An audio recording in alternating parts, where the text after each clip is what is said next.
Hey, what's going on, guys? It's Josh Barr, and I would like to say that Uber and Lyft is a hustle. It's not a business.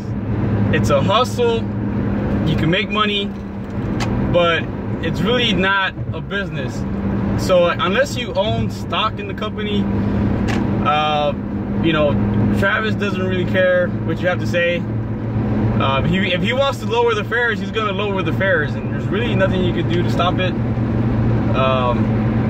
And if you did own stock, you probably wouldn't be driving anyways. You'd probably be reaping the rewards there. And I'm saying this like, yeah, I don't really drive anymore, but I'm still part of the Facebook groups where other drivers talk about what's going on with the Uber pool and Lyft line and lowering the fares and the politics of it. So as I see those Facebook groups and the comments, it doesn't really affect me as much because I'm not in it, but I still kind of like feel for the drivers because I used to be a driver.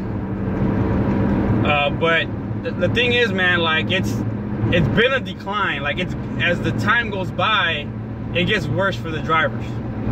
It's not what it used to be when it started. And even in the 2 years that I did it, I noticed a difference from when I first started, and then when I first got to San Diego to when I left San Diego. It was such a difference. But it's interesting though, because I saw some other guys, and they said, I saw some posts where they made like $500 in like 14 hours. Like it just one 14-hour shift, and they got booted because it kicks you out of the system after a while. Once you reach the limit, they made $500. You know, I don't know what market they were in, but you know, it's good if you could go hard for a day and do something like that. So there's still money to be made. I know there's still money to be made, especially with New Year's. With New Year's, you know, it's gonna be wild. But after New Year's, it's slow. It's slow, and what are you gonna do? And every year, it seems that from that January, like the second week of January to like spring break, the rideshare companies like to lower fares. So when they lower fares, it's a difference, man. Like you don't a couple cents here and there on the minutes and the miles, even 10 cents a mile. Like I mean it hurts. It was like last year too. Last year when Detroit was like 30 cents a mile or something like that, something crazy. I mean, you can't make no money doing that.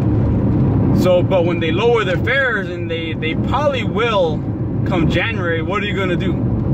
Do you have a plan B? Right? Do you have a second hustle?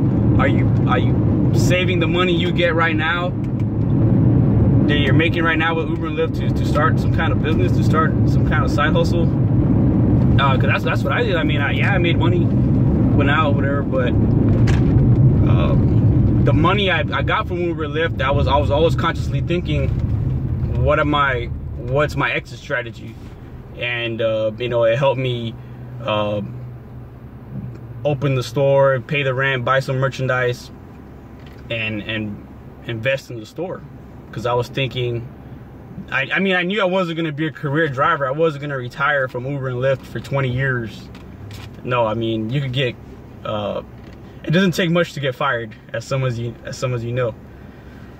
And it reminded me, before I left San Diego, like it was my last month in San Diego, I took an Uber, and I was talking to the driver. Hey, what's going on, man? How's the night going?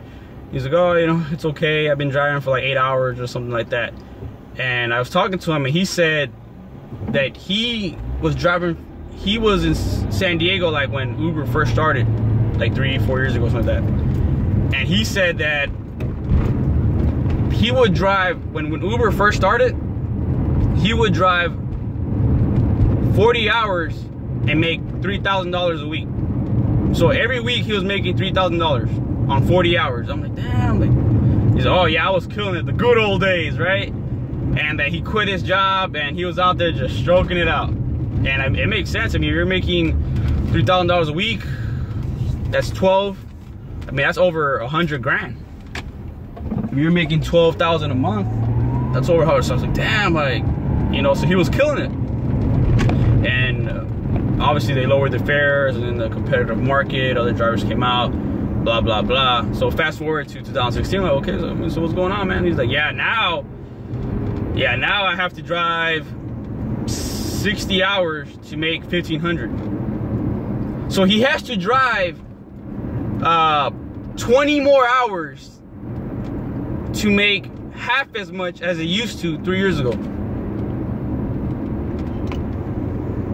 He has to drive 20 more hours to make half as much as he used to.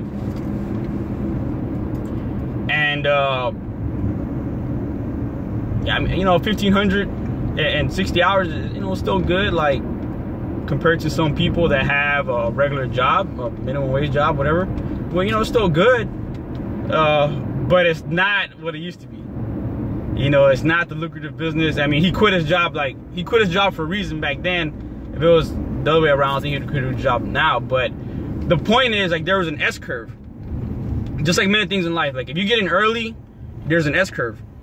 But then after a while, after people start coming in your fishing hole, and you know, it gets too popular, and then it starts going down, right? So you get in early as the S curve. But that was just a, you know, eye-opening example, and it's getting worse. It's getting worse. But like I said, there's still money to be made. New Year's is good money. But what's your plan B? Come to New Year's, what are you thinking? And isn't there all this talk about driverless cars? You know, Uber's investing in driverless cars and testing the cars and this and that. So obviously, if they lower their fares or not, in their plans, you're not part of the plan, because they're taking away the driver, or they're trying to take away the driver. And it would make a lot of sense, because they would make a lot more money, because instead of paying you the 70-80% of whatever they're paying you, they'd kind of pocket it themselves. So you're not in their plans, so why would they be in your plans for the future? So just something to think about. Let me know how y'all are doing, and what are your plans for 2017. But remember, it's a hustle, it's not a business. Stay anabolic, and I'll see y'all next time.